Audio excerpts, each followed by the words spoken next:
Breaking news చూస్తున్నాం. 10 ఏళ్ల బాలిక పైన అత్యాచార యత్నం చేశాడు ప్రబుద్ధుడు. విశాఖపట్నంలోని రణస్థలం ప్రాంతానికి చెందిన చంద్రశేఖర్ స్విగ్గీ బాయ్గా పనిచేస్తున్నాడు. తన ఇంటి కింద నివసిస్తున్న 7వ తరగతి చదువుతున్న బాలికపై అత్యాచారం చేసేందుకు యత్నించాడు. చంద్రశేఖర్ చేతుల నుంచి తప్పించుకున్న బాలిక ఆ విషయాన్ని తల్లిదండ్రులకు చెప్పింది. దాంతో వారు 3 టౌన్ పోలీస్ స్టేషన్లో ఫిర్యాదు చేశారు. నిందితుడిని రిమాండ్కు తరలించారు.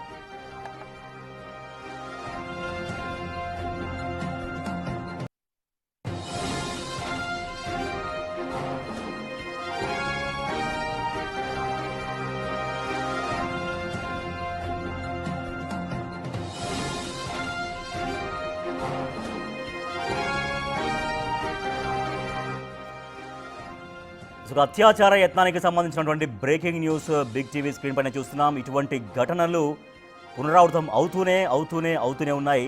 ఎన్నిసార్లు ఎంత చట్టాలు ఎంత కఠినంగా ఉన్నా, రిమాండ్కి తరలించినా, జైల్లోకి పెట్టినా, కేసులు పెట్టినా కూడా కొంతమంది ప్రబుద్ధులు తమ బుద్ధి మార్చుకోవడం లేదు. సో దానికి సంబంధించినటువంటి ఒక బ్రేకింగ్ న్యూసే మనం చూస్తున్నాం. విశాఖపట్నంలోని రణస్థలం ప్రాంతానికి చెందినటువంటి చంద్రశేఖర్ స్విగ్గీ బాయ్గా పనిచేస్తున్నాడు. తన ఇంటి కింద నివసిస్తున్నటువంటి 7వ తరగతి చదువుతున్న బాలిక పైన అత్యాచారం చేసేందుకు ప్రయత్నించాడు. సో ఎలాగోలాగా ఆ బాలిక చంద్రశేఖర్ చేతుల్లోంచి తప్పించుకొని బయటపడింది.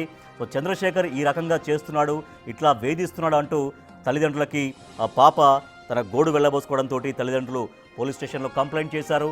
సో ఈ మేరకు 3 టౌన్ పోలీస్ స్టేషన్లో కంప్లైంట్ చేసిన నేపథ్యంలో నిందితుడిని రిమాండ్కు తరలించారు పోలీసులు. సో ఇటువంటి ఘటనలు జరుగుతూనే ఉన్నాయి.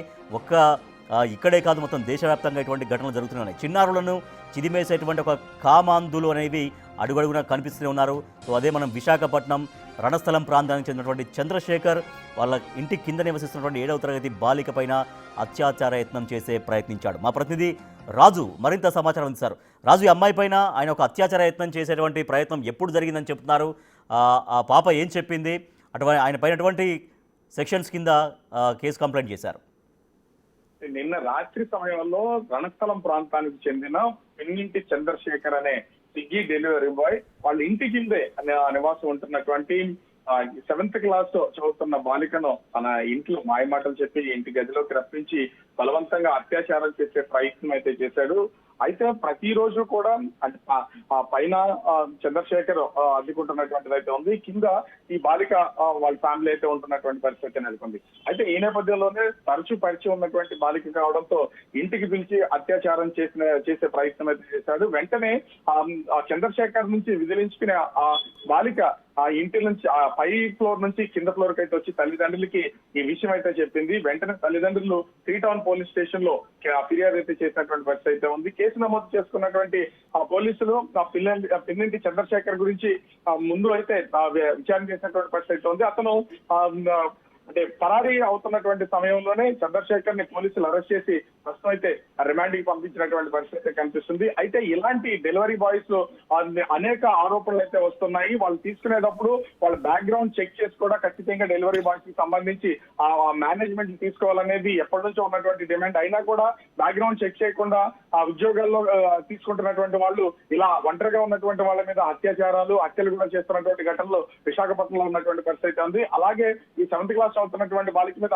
అత్యాచార ప్రయత్నం చేసినటువంటి చంద్రశేఖర్ ని ఫిర్యాదు చేసినటువంటి నేపథ్యంలో పోలీసులు అరెస్ట్ చేసి రిమాండ్ కి తరలించినటువంటి పరిస్థితి కనిపిస్తోంది.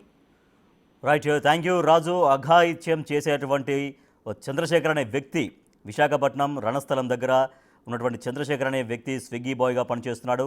తన ఇంటి కింద ఉన్నటువంటి అమ్మాయి 7వ తరగతి చదువుతున్నటువంటి అమ్మాయి పైన బాలిక పైన అత్యాచార యత్నానికి ఒడిగట్టడంతో ఆ బాలిక వెళ్ళి వాళ్ళ పేరెంట్స్కి చెప్పడం, పేరెంట్స్ పోలీస్ స్టేషన్లో కంప్లైంట్ చేయడంతో అతను అదుపులోకి తీసుకొని రిమాండ్కు తరలించారు.